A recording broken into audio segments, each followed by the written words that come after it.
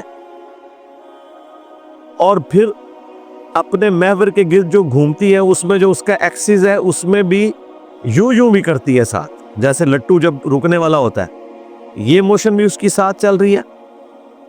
اور چوتھی موشن یہ ہے اس کی کہ وہ جب سورج کے گرد جو گھوم رہی ہے نا تو پورا نظام شمسی بھی پوری رفتار کے ساتھ پچھلے اربوں سال سے ویگا سٹار کی طرف جا رہا ہے, اور وہ جو اس کی رفتار ہے وہ انبلیویبل ہے, 1 سیکنڈ میں 1000 کلومیٹر. یہاں پر ایک چھوٹا سا شعر سماعت فرمائیں.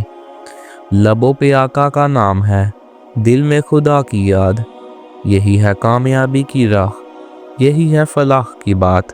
جا رہی ہے وہ آپ ذرا ڈسکوری چینل پہ اور نیشنل جیوگرافی پہ دیکھیں, وہ مطلب پاگل ہو جاتا ہے دیکھ کے. آپ کو تو صرف یہ پتا ہے کہ ایسے سے گھوم رہی ہے, نہیں صرف ایسے نہیں گھوم رہی, وہ ساتھ ایسے بھی گھوم کے آگے بھی ٹریول کر رہی ہے, 1000 کلومیٹر 1 سیکنڈ میں بھی طے کر رہی ہے.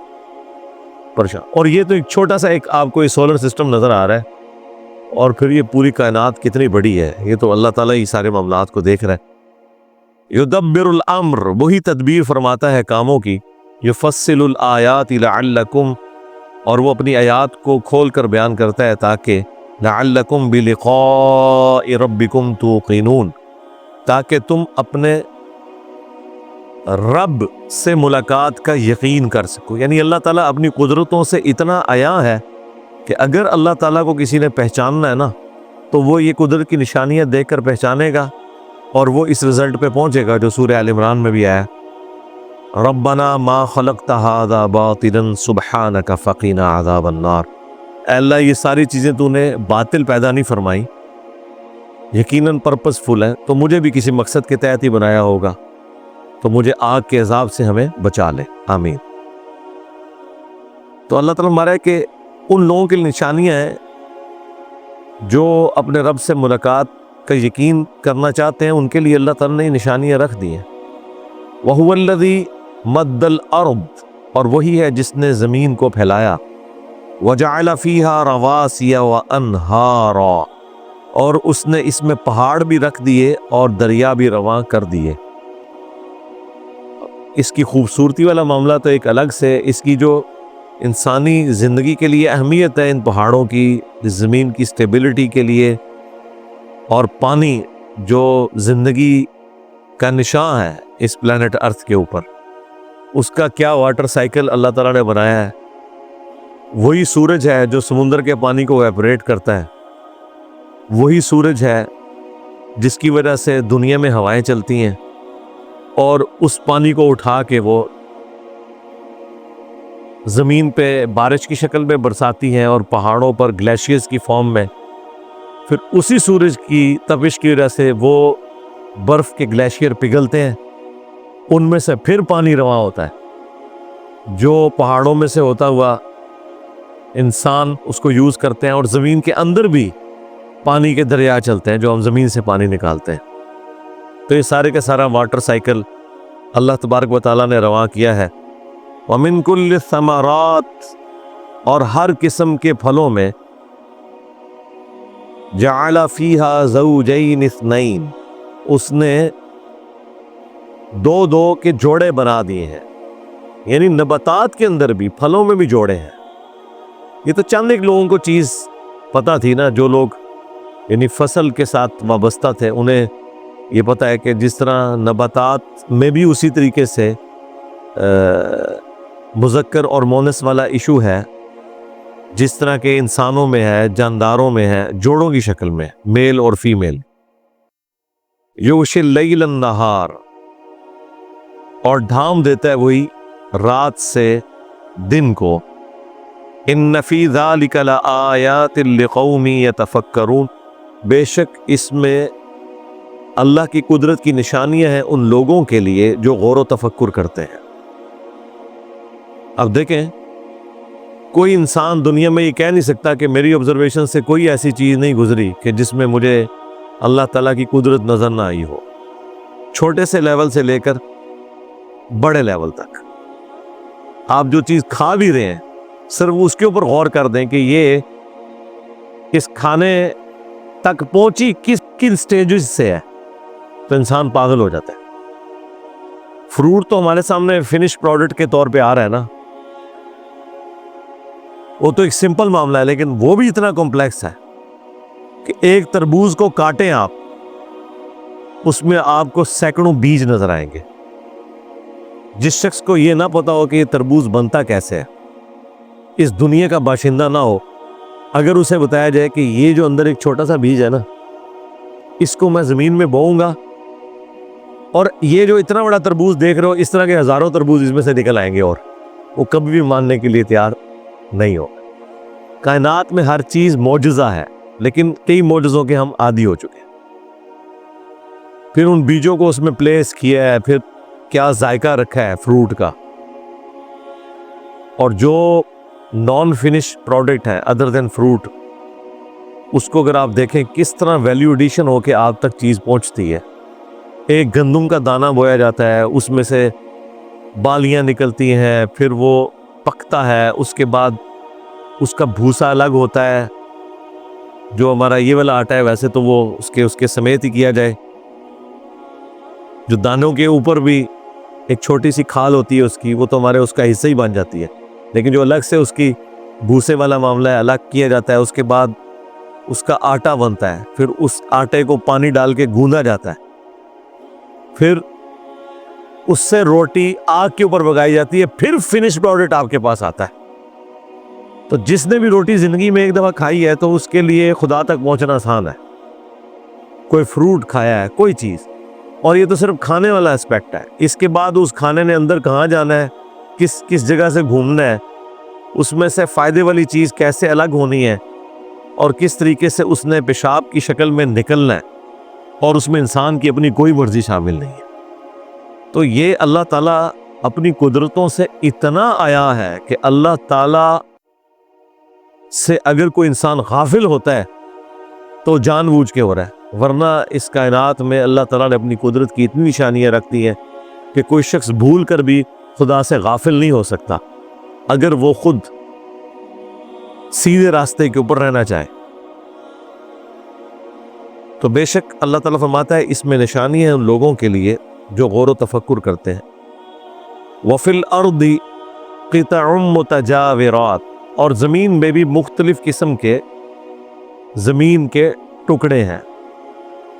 یہ آپ کو منظر پہاڑوں پہ بھی دیکھنے سے نظر آ جائے گا کہ پہاڑوں کے اوپر بھی لوگوں نے جہاں پہ فصلیں اگائی ہوتی ہیں تو پہاڑوں کے اوپر مختلف انہوں نے اس کی کٹنگز بنائی ہوتی ہیں، بعض اوقات نیچرل کٹنگز بھی ہوتی ہیں کہ میدان آیا اس کے بعد پھر پہاڑ شروع ہو گیا، پھر میدان آیا پھر پہاڑ شروع ہو گیا، اس طرح کے ٹکڑے بھی ہوتے ہیں۔ سمندروں میں بھی جزیروں کی فارم میں بھی ٹکڑے ہوتے ہیں، دریاؤں کے اندر بھی ہوتے ہیں، اور اب تو یہ سائنس کی برکت سے جو آپ خلا سے ایریل ویو دیکھتے ہیں زمین کا، اس میں تو بڑے بڑے براعظم بھی آپ کو مختلف ٹکڑے نظر آ رہے ہیں، کہیں سے جڑے ہوئے ہیں کہیں سے الگ ہیں۔ لاکھوں سال پہلے اس سارے کے سارے جڑے ہوئے تھے، پھر وقت کے ساتھ ساتھ علیحدہ ہوتے گئے، وہ ٹیکٹونک پلیٹس والا معاملہ بھی یہ اللہ تعالیٰ نے نشانیاں رکھی ہیں۔ وَجَنَّاتٌ مِّنْ أَعْنَابٍ، اور باغات ہیں انگوروں کے، وَزَرْعٌ وَنَخِيلٌ، اور کھیتیاں ہیں، غلے کی جتنی بھی کھیتیاں ہیں اور کھجوریں، سنوان وغیر سنوان، کچھ ایک تنے سے پھوٹی ہوتی ہیں اور کچھ الگ الگ تنوں سے۔ یسقا بماء واحد، پانی سب کو ایک ہی لگایا جاتا ہے۔ کیا کانٹے کی بات ہے۔ فروٹ مختلف ہیں، انگور بھی اسی زمین سے اگ رہا ہے، انار بھی اسی سے اگ رہا ہے، کھجور بھی آپ دیکھیں وہ پورا خشک تنے اینڈ پہ جا کے اوپر کھجوریں لگی ہوئی ہیں، اور وہ بھی کس طرح مینیجبل فارم میں لگی ہوئی ہیں، وہ اتنی خوبصورت انداز پہ لگی ہوئی ہیں کہ اگر وہ توڑ کے الگ کی جائے تو ان کو اپنی جگہ پہ لگانے کے لیے کتنی ایفرٹ چاہیے، اور اتنی بلندی کے اوپر پانی ان کو اوپر پہنچ رہا ہے بغیر موٹر لگائے. وہ اللہ تعالیٰ نے نیچرل سسٹم رکھ دیا ہے. اور اللہ تعالیٰ کہہ رہا ہے کھیتیوں پہ بھی غور کرو اور فروٹ کے اوپر بھی. ان میں کتنا فرق ہے. کھیتی پوری کی پوری کاٹ لی جاتی ہے، زمین بالکل فارغ ہو جاتی ہے، آپ نئی چیز اگاتے ہیں. فروٹ کے کیس میں یہ نہیں ہوتا. فروٹ میں درخت اپنی جگہ رہتا ہے، فروٹ اتار لیتے ہیں آپ، پھر کچھ عرصے بعد دوبارہ فروٹ لگ جاتا ہے اس پہ. تو یہ اللہ تعالیٰ نے قدرت کی نشانیاں رکھی ہیں، اور بعض ایک تنے کے اوپر ہوتے ہیں اور بعض الگ الگ تنوں کے اوپر ہوتے ہیں. یہاں پر ایک چھوٹا سا شعر سماعت فرمائے. دل کو اگر چین چاہیے رب کا ذکر کر، دھوپ میں بھی سایہ ملے گا رب کا ذکر کر. ہر ایک تنے کے اوپر الگ سے شاخیں ہیں. آم کا درخت ہے، علیحدہ سے شاخیں ہیں، اور ہر ایک میں اپنا اپنا فروٹ لگا ہوا ہے. یہ اللہ تعالیٰ کی قدرت کی نشانی ہے جی. اور اللہ تعالیٰ فرما رہا ہے کہ یسقا بماء واحد، سب کو ایک ہی پانی سے سراب کیا جاتا ہے. وَنُفَضِّلُ بَعْضَهَا عَلَى بَعْضٍ فِي الْأُكُلِ، جبکہ ہم نے فضیلت دے دی ہے بعض کو اپنے ٹیسٹ میں بعض چیزوں کے اوپر. یعنی ایک ہی پانی سے چیزیں اگ رہی ہیں، ٹیسٹ میں فرق بھی ہے اور ٹیسٹ میں فضیلت بھی دے دی ہے. کوئی چیز جو ہے وہ ایکسٹرا آرڈنری ٹیسٹی ہے، ویسے تو ہر چیز ہی ٹیسٹی ہے، لیکن ایک سے ایک بڑھ کے. آپ آم کی اقسام ہی دیکھیں، اس کے ٹیسٹ کو آپ کمپیئر کرنا شروع کریں تو کتنا فرق ہے. پھر آم ورسز دوسرے فروٹ دیکھیں، ان کے ٹیسٹ میں فرق ہے. ایک ایک فروٹ کے اندر کتنی اقسام ہے، ان کے ٹیسٹ کے اندر بھی فرق ہے.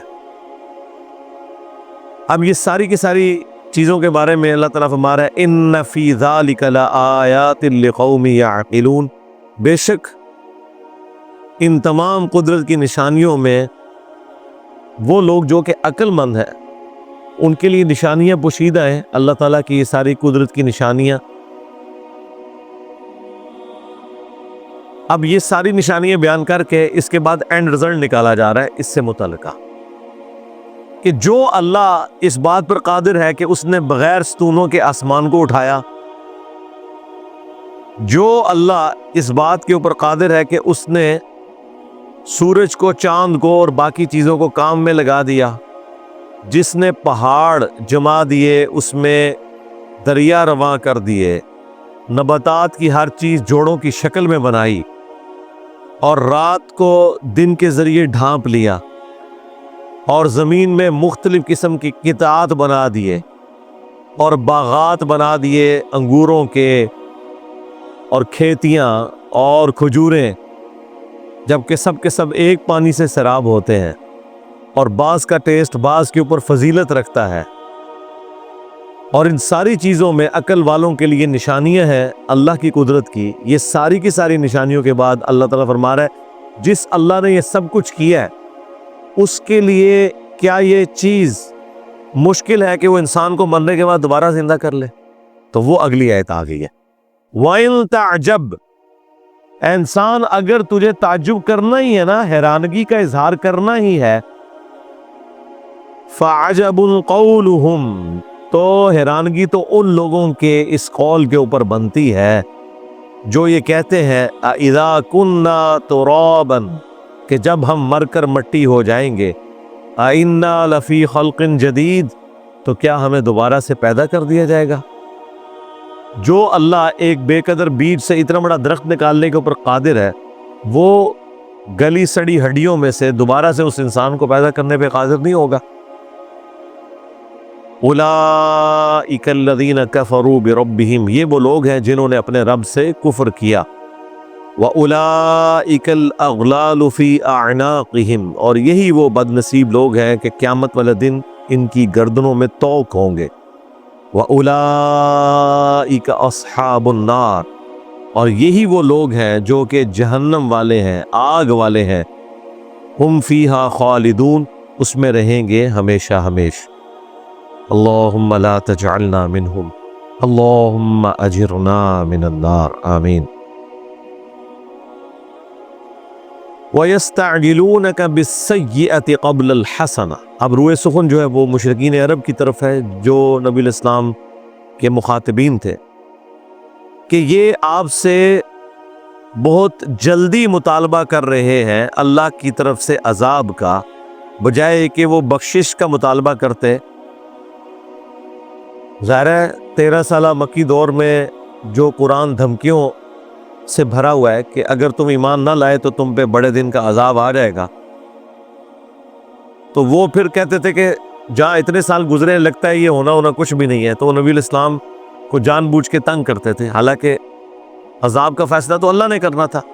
تو اللہ تعالیٰ ہمارا کہ یہ عذاب مانگ رہے ہیں تم سے کہ عذاب کیوں نہیں آتا، بجائے کہ کوئی بخشش والا معاملہ ہوتا، نیکی سے پہلے یہ برائی مانگ رہے ہیں۔ وَقَدْ خَلَتْ مِن قَبْلِهِمُ الْمَثُولَاتُ، جبکہ ان نادانوں کو کیا یاد نہیں ہیں کہ ان سے پہلے گزر چکے ہیں کئی ایک واقعات عذاب کے، اور مشرکین عرب نے تو خود وہ کھنڈرات دیکھے تھے جو شام کی تجارت کے دوران وہ آبزرو کرتے تھے کہ جہاں قومیں آباد تھیں اور آج وہ ویران ہو چکے ہوئے تھے۔ وَإِنَّ رَبَّكَ لَذُو مَغْفِرَةٍ لِلنَّاسِ، اور بے شک تیرا رب بالضرور بخشنے والا ہے لوگوں کو، عَلَىٰ ظُلْمِهِمْ، باوجود اس کے کہ وہ زیادتی کرنے والے ہیں، ظلم کرنے والے ہیں، پھر بھی اللہ تعالیٰ ڈھیل دیتا ہے۔ وَإِنَّ رَبَّكَ لَشَدِيدُ الْعِقَابِ، اور بے شک تیرے رب کا عذاب بہت سخت ہے، اللہ تعالیٰ سخت عذاب دینے والا ہے۔ اللہم حاسبنا حسابا یسیرا، آمین۔ تو دیکھ لیں اللہ تعالیٰ تیش میں نہیں آتا بھئی لاؤ عذاب کی طرح لاؤ عذاب، وہ اللہ تعالیٰ نے اپنا فیصلہ کیا ہوا ہے کہ کب عذاب آنا ہے، لیکن اللہ تعالیٰ ساتھ یہ اشارہ دے رہا ہے کہ یہ جو ڈھیل مل رہی ہے نا، یہ تمہیں توبہ کی توفیق ہی تو مل رہی ہے، اس سے اپرچونٹی بنا کے توبہ کر لو، اللہ کی طرف پلٹ آؤ۔ اور کئی لوگوں کو توفیق ہو بھی گی۔ خالد ابن ولید رضی اللہ تعالیٰ عنہ نبی الاسلام کے اعلان نبوت کے 19 سال کے بعد مسلمان ہوئے، مر سکتے تھے اس دوران، نہیں مرے، اور اگر بہت پہلے عذاب کا فیصلہ آ چکا ہوتا تو وہ صحابی بھی نہ ہوتے، تو یہ اللہ کی رحمت ہی تھی نا۔ وَيَقُولُ الَّذِينَ كَفَرُوا، اور کہتے ہیں کافر، لَوْلَا أُنزِلَ عَلَيْهِ آيَةٌ مِّن رَبِّهِ، اس نبی پر ان کی طرف سے، ان کے رب کی طرف سے کوئی نشانی کیوں نہیں نازل ہوئی، کوئی معجزہ کیوں نہیں آیا؟ اِنَّمَا أَنْتَ مُنذِرٌ، اے نبی تم تو نہیں ہو مگر ایک ڈر سنانے والے، وَلِكُلِّ قَوْمٍ ہَادٍ، اور ہر قوم کے لیے کوئی نہ کوئی ہدایت والا تو ہوتا ہے، تو آپ اس قوم کے لیے ہدایت کا سبب ہے، اللہ تعالیٰ نے آپ کو پیغمبر بنا کے بھیجا ہے۔ یہ عذاب کے فیصلے اللہ نے کرنے ہیں، وہ جب چاہے گا فیصلہ کرے گا، لہٰذا یہ جو آپ سے ڈیمانڈ کرتے ہیں نا کہ آپ عذاب لیں ہیں، تو یہ آپ کے اختیار میں تو نہیں، یہ اللہ کی مرضی ہے۔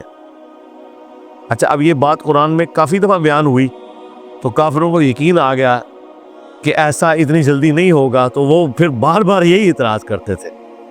ایک ہی بات انہوں نے پکڑ لی تھی کہ اگر تم سچے نبی ہو تو وہ عذاب لے آؤ، اگر سچے نبی ہو تو وہی معجزات کر کے دکھاؤ جو اگلے نبی کیا کرتے تھے۔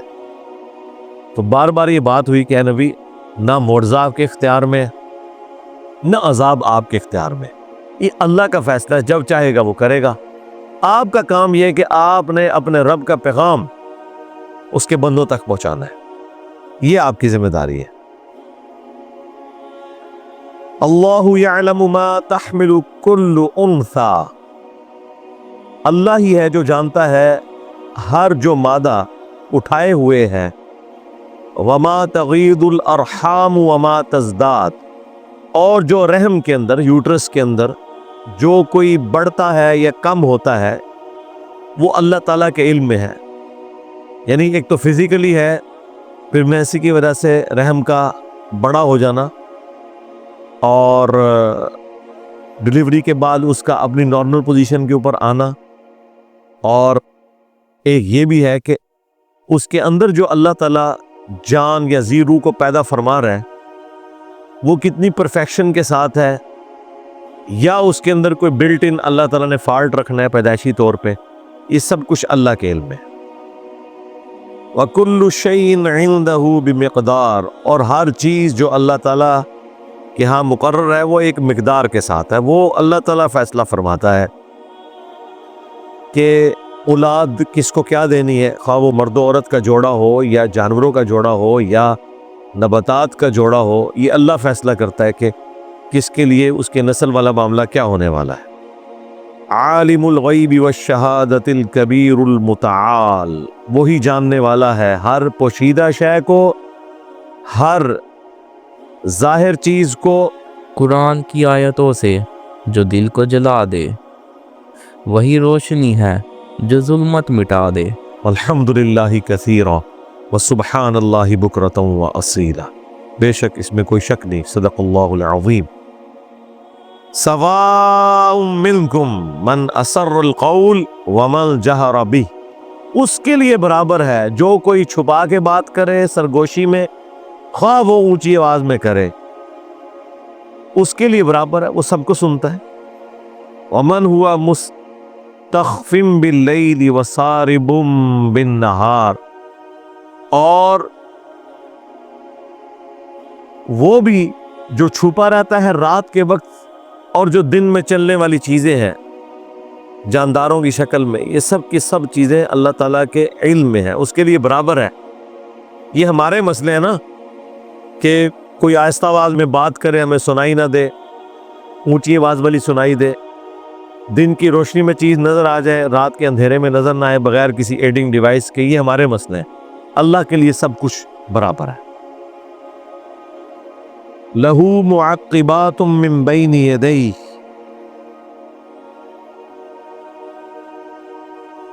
انسان کے لیے یکے بعد دیگرے آنے والے فرشتے ہیں، آگے سے بھی، من بین یدیہ ومن خلفی، اور پیچھے سے بھی، یحفظونہ من امر اللہ، اور وہ حفاظت بھی کرتے ہیں اللہ تعالیٰ کے حکم سے۔ انسانوں کے ساتھ فرشتے اٹیچ ہیں۔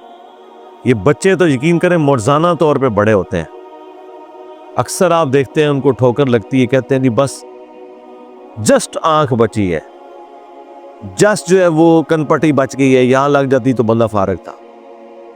تو انسان کی زندگی میں آپ دیکھتے ہیں کئی ایک ایسی چیزیں ہوتی ہیں جس میں انسان سوائے اس کے کچھ نہیں کہتا کہ یہ اللہ تعالیٰ نے کوئی بچت والا معاملہ کیا، ورنہ کوئی نظر نہیں آتا تھا۔ اس طرح کی کئی ایک ویڈیوز آپ نیشنل جغرافک چینل پہ دیکھیں، یوٹیوب کے اوپر دیکھیں، موت کے منہ سے جو لوگ نکلے ہیں اینڈ ٹائم کے اوپر، بس اللہ تعالیٰ کی طرف سے کوئی ایسا معاملہ ہوا ہے کہ بچت والا معاملہ ہو گیا، تو وہ اللہ تعالیٰ ہمارے ہم نے فرشتے مقرر کیے ہوئے آگے پیچھے جو حفاظت کرتے ہیں۔ بہرحال جب فیصلہ ہوگا کہ کسی کے اوپر کوئی تکلیف آنی ہے یا موت آنی ہے، پھر تو ظاہر ہے وہی چیز اس کے لیے موت ثابت ہو جائے گی، اور اگر فیصلہ نہیں ہوا تو اللہ تعالیٰ حفاظت والا معاملہ فرما دے گا۔ باقی کچھ وظائف بھی ہیں، جس طرح صحیح بخاری میں حدیث ہے، جو رات کو آیت الکرسی پڑھ کے سوتا ہے، صبح تک ایک فرشتہ اس کی حفاظت کے اوپر مامور ہو جاتا ہے۔ تو اوورآل بھی اللہ تعالیٰ نے دیکھیں مخلوقات کو بھی انسان کی خدمت میں لگایا ہوا ہے، فرشتوں کو بھی انسان کی خدمت میں لگایا ہوا ہے، حفاظت کے لیے بھی لگایا ہوا ہے۔ پھر بخاری مسلم میں وہ فرشتے بھی رپورٹ ہوئے ہیں جو آپ کے نام اعمال لکھتے ہیں، اور ان کی تبدیلی فجر اور عصر کے وقت ہوتی ہے، اور پھر اللہ تعالیٰ ان کا باقاعدہ انٹرویو کرتا ہے، حالانکہ اللہ سب کچھ جانتا ہے۔ فجر والے کہتے ہیں کہ جب ہم گئے تھے تو وہ فجر کی نماز پڑھ رہے تھے، جب واپس آئے تو عصر کی نماز پڑھ رہے تھے، اور جو عصر کے وقت آتے ہیں وہ کہتے ہیں کہ جب ہم گئے تھے عصر کی نماز پڑھ رہے تھے، اور جب ہم واپس آئے تو وہ فجر کی نماز پڑھ رہے تھے۔ تو اللہ کے حضور گواہی بھی دیتے ہیں وہ، ان اللہ لا یغیر ما بقوم حتی یغیروا ما بانفسہم، اللہ تعالیٰ کبھی بھی کسی قوم کی حالت کو نہیں بدلتا جبکہ وہ خود اپنی حالت کو بدل نہ لے۔ اچھا، یہ ایک جنرل رول ہے، یہ آپ پازیٹیو معنوں میں بھی لے سکتے ہیں، نیگیٹو معنوں میں بھی لے سکتے ہیں۔ یعنی اللہ تعالیٰ اس قوم کی حالت کبھی نہیں بدلتا جب تک کہ وہ خود اپنی حالت کو بدلنے کے لیے ٹھان نہ لے۔ یعنی ہارڈر آرمی کوئی نہیں چھوڑتا، اللہ تعالیٰ نے ضروری نہیں اس کے لیے کوئی رزق والا معاملہ کرے، کوئی تقدیر غالب آ جائے وہ الگ بات ہے، ورنہ اللہ تعالیٰ نے دنیا کو اسباب کے ساتھ چھوڑا ہوا ہے۔ جب تک کوئی محنت نہیں کرتا اس کی حالت نہیں بدلے گی۔ اور دوسرا معنی یہ ہے کہ جب تک کوئی ایسے کرتوت نہیں کر لیتا کہ اس کے سبب اللہ تعالیٰ اس کے ساتھ کوئی نیگیٹو معاملہ کرے، اس وقت تک اللہ تعالیٰ اس کی نعمت نہیں چھینتا۔ تو نہ نعمت ملتی ہے نہ چھینتی ہے، مگر یہ کہ یہ اس چیز کے ساتھ جڑی ہوئی ہے کہ جو انسان اپنے لیے کماتا ہے، خواہ وہ اچھائی کو کمائے چاہے برائی، لیکن ان ساری چیزوں میں وہ چیز پیرلل میں ہے کہ جو اللہ تعالیٰ نے آزمائش والا معاملہ رکھا ہوا ہے اس کو ایکسیپشن حاصل ہے۔ وہ کسی پہ آزمائش آئی ہے تو آپ یہ نہ کہیں کہ یہ جان بوجھ کے اس کی کرتوتوں کی وجہ سے آئی ہے، نہیں۔ آج کی ڈیٹ میں آپ نہیں کسی کو یہ کہہ سکتے کہ اس کے اوپر یہ عذاب الہی آیا ہوا ہے، ہاں، کیونکہ یہ تو وہی الہی سے پتا چلے گا نا یہ اللہ کا عذاب ہے یا اس کے اوپر آزمائش ہے۔ آج کی ڈیٹ میں آپ نے یہی کہنا ہے کہ یہ اللہ تعالیٰ کی طرف سے آزمائش ہے، تاکہ اس شخص کے گناہ معاف ہوں، اس کے درجات بلند ہوں۔ یہ ایک ذریعہ ہے نا ان چیزوں کے ذریعے۔ تو اللہ تعالیٰ کسی قوم کی حالت اس وقت تک نہیں بدلتا جب تک کہ وہ خود اپنی حالت کو نہ بدل لے۔ وَإِذَا أَرَادَ اللَّهُ بِقَوْمٍ سُوءًا، اور اگر اللہ تعالیٰ کسی قوم کے لیے برائی کا ارادہ فرما لے، فَلَا مَرَدَّ لَهُ، تو پھر وہ ٹالا نہیں جا سکتا، اسے کوئی بھی نہیں ٹال سکتا۔ وَمَا لَهُم مِّن دُونِهِ مِن وَالٍ، اور اللہ کے سوا کوئی بھی مددگار ایسے شخص کے لیے نہیں ہوگا جس کے لیے اللہ تعالیٰ تکلیف کا معاملہ طے کر دے۔ یہ وہی جو صبح شام کے اذکار میں بھی ہے، بخاری مسلم میں، اللہم لا مانع لما اعطیت ولا معطی لما منعت ولا ينفع ذا الجد منک الجد۔ اے اللہ، جسے تو عطا کرے اس سے کوئی چھین نہیں سکتا، جس سے تو چھین لے اسے کوئی عطا نہیں کر سکتا، اور بڑے سے بڑے شخص کو اس کا عہدہ اور منصب کوئی فائدہ نہیں پہنچا سکتا۔ پھر سورہ یونس میں، سورۃ الانعام میں یہاں تک آیا وَإِن يَمْسَسْكَ اللَّهُ بِضُرٍّ فَلَا كَاشِفَ لَهُ إِلَّا هُوَ، اگر اللہ تجھے پکڑ لے کسی تکلیف میں تو اس کے سوا اس تکلیف کو کوئی دور نہیں کر سکتا، اور اگر وہ کسی کے لیے خیر کا ارادہ فرما لیتا ہے تو اس کے فضل کو کوئی ٹالنے والا نہیں۔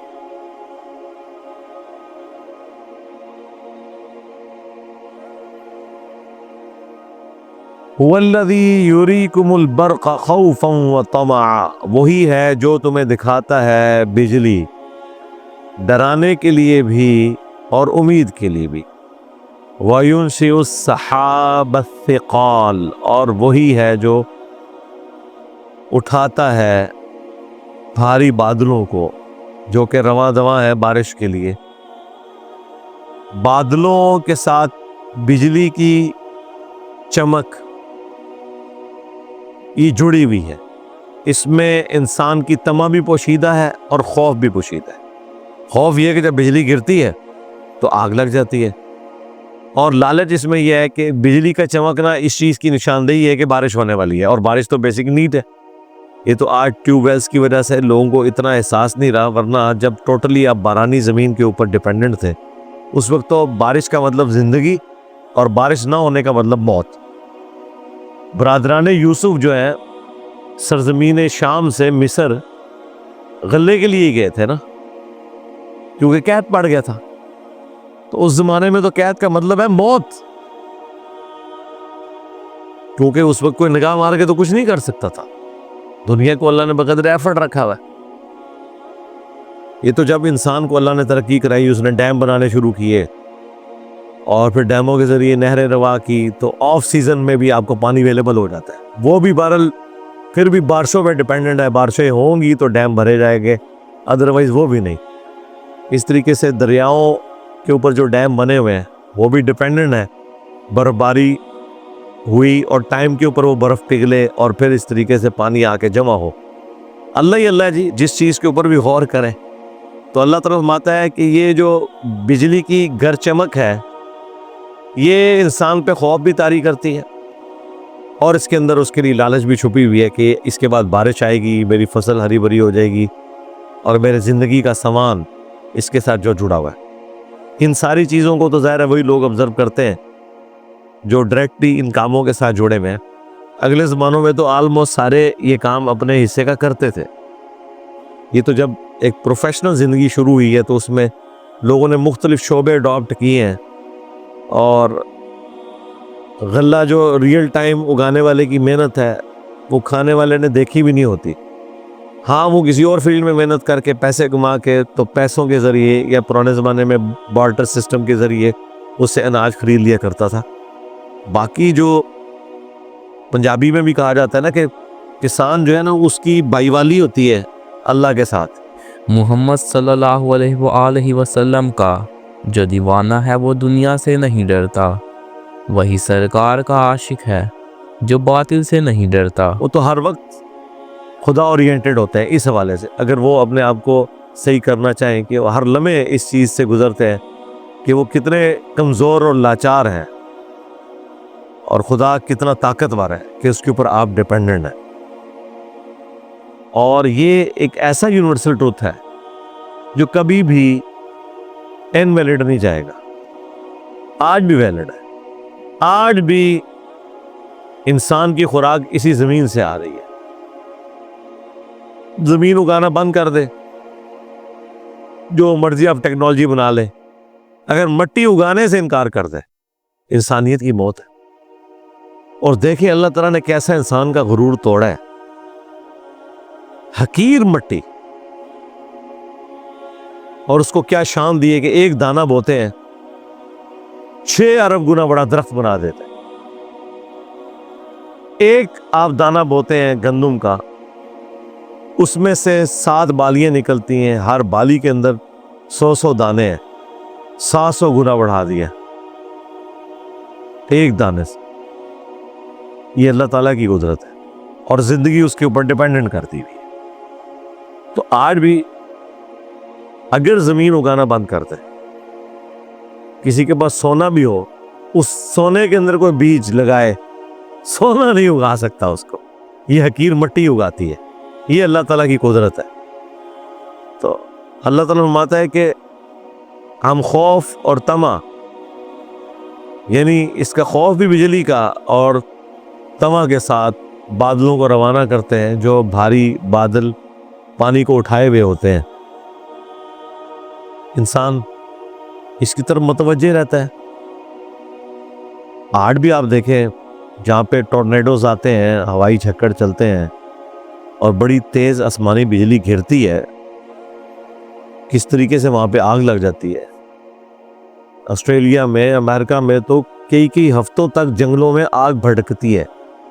وہ بہت کم ہوتا ہے کہ کسی انسان کے لگانے سے ہو.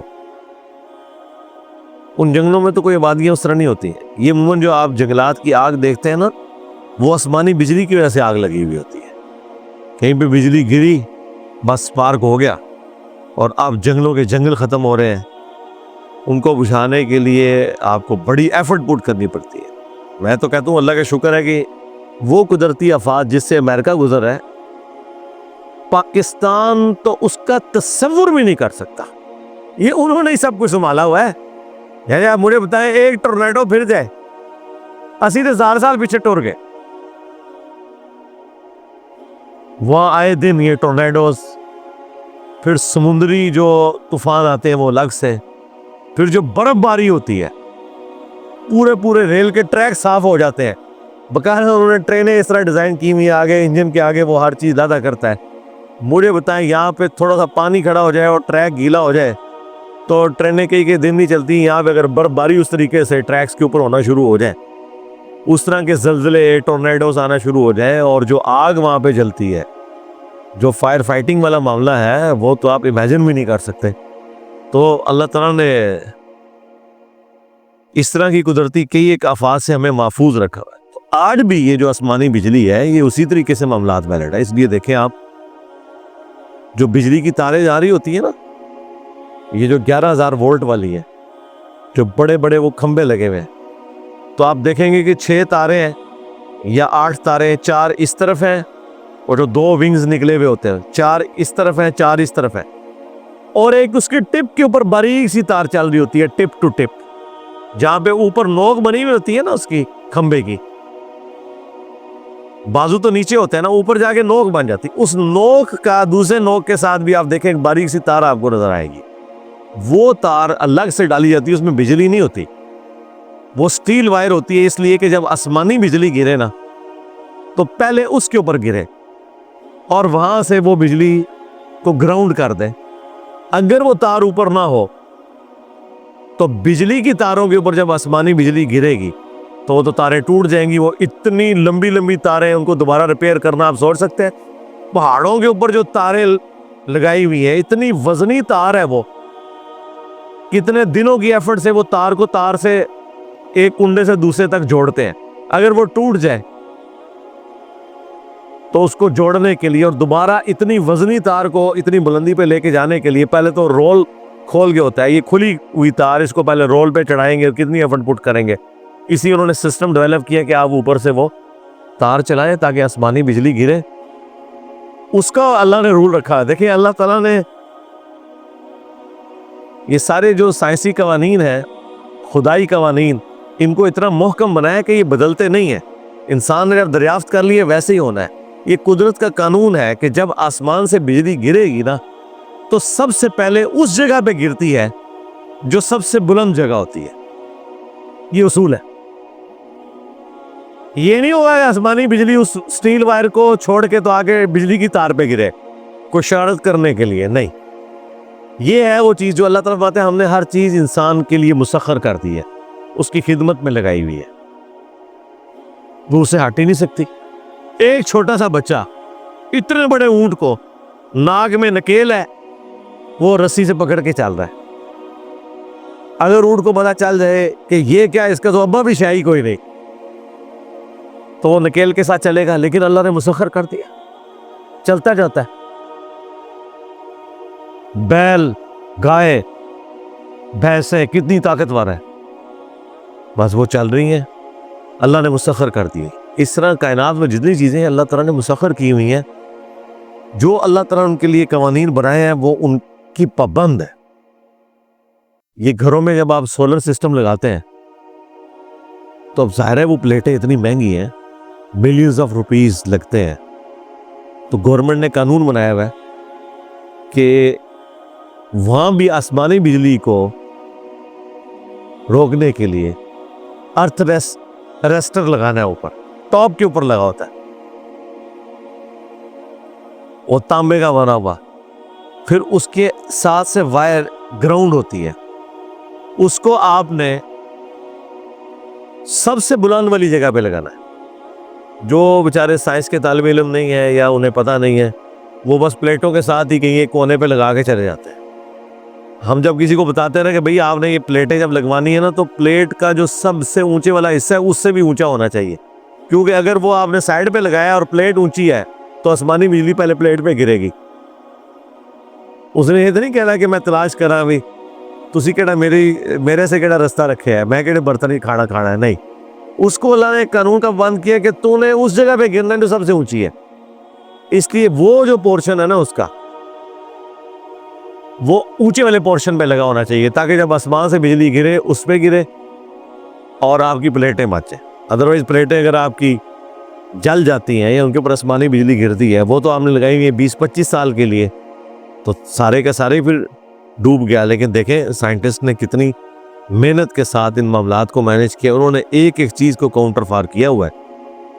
انسان نے بھی جو یہ قدرت سے لرن کیا ہے, ایسے SOPs بنائے ہیں, اسٹینڈرڈ آپریٹنگ پروسیجرز, کہ اس میں غلطی کے چانس نہیں ہوتے اگر ان چیزوں کو فالو کیا جائے. ٹریفک قوانین کو اگر آپ صحیح طریقے سے ہر کوئی فالو کرے, کبھی ایکسیڈنٹ ہو نہیں سکتا. ہاں کوئی رمو آئی ہو کہ کسی کا ٹائر پھٹ جانا ہے, وہ ایک علیحدہ معاملہ ہے. وہ بھی اگر اس کو صحیح طریقے سے فالو کیا جائے کہ آپ نے ٹائم پہ ٹائر بدلنے ہیں, اس طریقے سے ٹریک کو صاف رکھنا ہے, تو اس طرح کے چانسز ہوتے کم ہے. یہ ساری قیامت کی نشانیاں پاکستان میں پوری ہوتی ہیں, باہر کے ملکوں میں نہیں ہوتا اس طرح. وہاں پہ آپ صرف ایئر ٹریفک دیکھ لیں, بندہ پریشان ہو جاتا ہے. کیڑیوں کی طرح امریکہ کے اندر جہاز اڑ رہے ہیں, ہزاروں فلائٹیں صرف ود ان امریکہ روزانہ اڑتی ہیں. پاکستان میں اگر اڑے تو روزانہ 2-4 جہاز گرے ہوئے ہوں. کبھی سنے کو امریکہ میں جہاز گرا ہے, کوئی ٹکرا گیا ہو. سب سے سیف سفر ہے, انہوں نے اس کو مینج کیا ہوا ہے. ہائٹ ہی ڈفرینٹ رکھی ہے کہ یہاں سے جو جہاز اڑ کے اس طرف جائے گا وہ اتنی ہائٹ پہ اڑے گا, اور جو ادھر سے آئے گا وہ اتنی ہائٹ پہ. اب آپ آنکھیں بند کر کے اڑائیں, آمنے سامنے آ ہی نہیں سکتا کوئی جہاز. ہاں ایک دوسرے کے اوپر سے ایسے ضرور گزر جائے گا, بالکل ایک ٹائم پہ بھی گزر جائے گا, لیکن ایک دوسرے ٹکرائے گا نہیں. قوانین ٹریفک کے بنا لیے انہوں نے, ہر چیز کو مینج کیا ہوا ہے۔ تو یہ ساری کی ساری سائنس اسی لیے پاسبل ہوئی ہے کہ اللہ تعالیٰ کے بڑے محکم قوانین ہیں۔ تو یہ بجلی والا بھی جو نظام اللہ تعالیٰ نے رکھا ہے، خوف کے ساتھ بھی اور طمع کے ساتھ بھی، اللہ تعالیٰ فرماتا ہے یہ بادل اڑ رہے ہیں، وَيُسَبِّحُ الرَّعْدُ بِحَمْدِهِ، اور یہ جو بجلی چمکتی ہے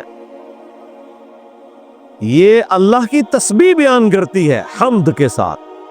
اللہ اکبر کبیرہ، الحمد للہ کثیرہ، وسبحان اللہ بکرۃ وأصیلا۔ دل کو میری یاد سے آباد رکھ، نور سے میرے دل کو شاد رکھ، یہ زمانہ ظلمتوں میں گم نہ ہو، اے خدا قرآن کو آباد رکھ۔ ہم اس کی تسبیح کو سمجھ نہیں سکتے۔ یہ اللہ تعالیٰ کی ایک پیرلل میں ایک دنیا ہے نا جی، اللہ کی بنائی ہوئی دنیا تو آپ چھوڑ دیں۔ ہمارے بزرگوں کو اگر قبروں سے نکالا جائے، ان کے سامنے یہ اسمارٹ فون رکھا جائے اور انہیں بتایا جائے کہ یہ وہ ٹیلی فون ہے جہاں سے آپ کو یہاں ابھی میں بیٹھے بیٹھے مکہ اور مدینہ دکھا سکتا ہوں۔ ان بابوں نے تو 4 مہینے گھوڑوں پہ، اونٹوں پہ پیدل سفر کر کے حج کیے ہوئے۔ آپ کعبے کی چھت کے اوپر بھی کھڑے ہو کے انہیں حلف دینا، وہ کبھی نہیں مانیں گے کہ یہ ہو سکتا ہے، کہیں گے کیسے پاسبل ہے۔ لیکن آج ہمارے بچے کو بھی پتا ہے، اس لیے کہ اس کے پاس یہ نالج ہے نا۔ یہ ایک لعنت ہے دنیا ہے جو انسان نے اللہ کی دی ہوئی عقل سے ڈیولپ کر لی ہے، اسی کائنات کو مسخر کیا ہے، اور آپ ویڈیو کانفرنسنگ کر سکتے ہیں، 10,000 کلومیٹر دور کر سکتے ہیں۔ ایون امریکہ نے تو آپ کو وہ ڈیٹا بھی فری دیا ہوا ہے کہ آپ اس وقت بھی ریئل ٹائم دے سکتے ہیں کہ دنیا میں کتنے جہاز ہیں جو ہوا میں اڑ رہے ہیں اور کون سی فلائٹ کدھر جا رہی ہے، یہ فری ڈیٹا اویلیبل ہے۔ یہ سارا سیٹلائٹ کا system, G P S, global positioning system, جس کے ذریعے جہاز جو ہے وہ اپنا راستہ تلاش کرتے ہیں، ورنہ تو جہاز لینڈ ہی نہ کرے۔ یہ کوئی سڑک والا معاملہ تو نہیں ہے۔ جہاز رات کو بھی اڑتا ہے، سامنے کو پائلٹ کو دیکھ کے تو نہیں اڑا رہا ہوتا کہ میں اڑا ادھر سے جگہ پہ کرنا ہے، وہ سارے کا سارا جی پی ایس کے اوپر چل رہا ہے۔ وہ فری انہوں نے سیٹلائٹ دیے میں کہ اس سے وہ سگنل لیتے ہیں، انہیں پتہ ہے یہاں سے آپ نے اڑنا ہے، اتنے گھنٹے میں آپ نے فلاں جگہ اتر جانا ہے۔ اب یہ سارے سسٹم ہمارے بزرگوں کو تو نہیں پتا، ان کے سامنے کرے وہ کہتے ہیں یہ ہو ہی نہیں سکتا۔ بس اس کو آپ دیکھیں، یہ تو انسان کی بنائی ہوئی دنیا ہے اور ایک خدا کی بنائی ہوئی دنیا ہے جس میں اللہ تعالیٰ کہہ رہا ہے کہ کائنات کی ہر چیز اللہ کو یاد کر رہی ہے، تو ہو رہا ہے ایسے۔ لیکن اللہ فرماتا ہے تمہیں نہیں پتا، جس طرح تمہارے بزرگوں کو نہیں پتا نا کہ موبائل کیا کام کرتا ہے، الیکٹرو میگنیٹک ویو سے کیا ہو جاتا ہے، اس طرح تمہیں بھی نہیں پتا کہ یہ جو بجلی چمک رہی ہے یہ میرا ذکر کر رہی ہے۔ اب انسان کے مجھے نہیں سنائی دے رہا، نہ سنائی دے، یہ وکھرا جہاں ہے اللہ کا۔ ہاں، اللہ تعالیٰ نے اس کی جو حمد والا معاملہ رکھا ہے وہ تو صحیح بخاری میں حدیث ہے، عبداللہ ابن مسعود کہتے ہیں ہم نے نبی علیہ السلام کے ساتھ بسا اوقات اس حال میں کھانا کھایا کہ ہم جو لقمہ اٹھاتے تھے اس میں سے ہمیں تسبیح کی آواز آتی تھی، صرف حضور کی برکت کی وجہ سے، کیونکہ صحابہ کرام کے ایمان کو اللہ نے بڑے لیول پہ لے کے جانا تھا، کیونکہ انہوں نے نبی علیہ السلام کا پیغام آگے پہنچانا تھا نا۔ تو لقمہ بھی ذکر کرتا ہے، یہ جو بجلی چمکتی یہ بھی اللہ کا ذکر کرتی ہے۔ ہر دنیا میں کوئی بھی آواز ہے، چاہے ہمیں سنائی دے یا نہ سنائی دے، اللہ تعالیٰ کی حمد کر رہی ہے ہر چیز۔ تو اللہ تعالیٰ کہہ رہا ہے کہ الرعد، یہ وہ لفظ بھی آ گیا الرعد، جس کی وجہ سے سورت کا نام سورۃ الرعد ہے۔ وہ حمد کرتی ہے، اس کی تسبیح کے ساتھ بیان کرتی ہے۔ والملائکۃ من خیفتہ، اور فرشتے بھی اس کے خوف سے اس کی تسبیح کرتے ہیں۔ وَيُرْسِلُ الصَّوَاعِقَ، اور اللہ تعالیٰ ہی کڑکتی بجلیاں بھیجتا ہے۔